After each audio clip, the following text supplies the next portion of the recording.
I'm going to show you how to light or relight your pallet on your furnace or deep fryers.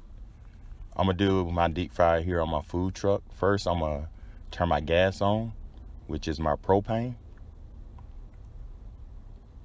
And at the bottom, I have another valve, which I need to turn it on also. And these are requirements on food trucks now. For safety, you have to have a couple of valves. So once you turn everything on, locate your pallet valve. It should be in the off position, but the only thing you have to do is push it in and turn it counterclockwise to pallet. Then you push it in and hold it. And at the same time, you want to light your pallet light. And you should hold this pallet in for about 20 to 30 seconds. And if you do this and it go out, try it a couple of more times.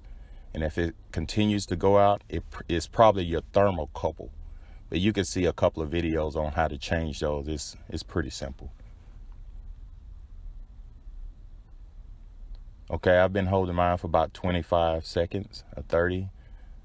So now what you want to do is turn it to the on position.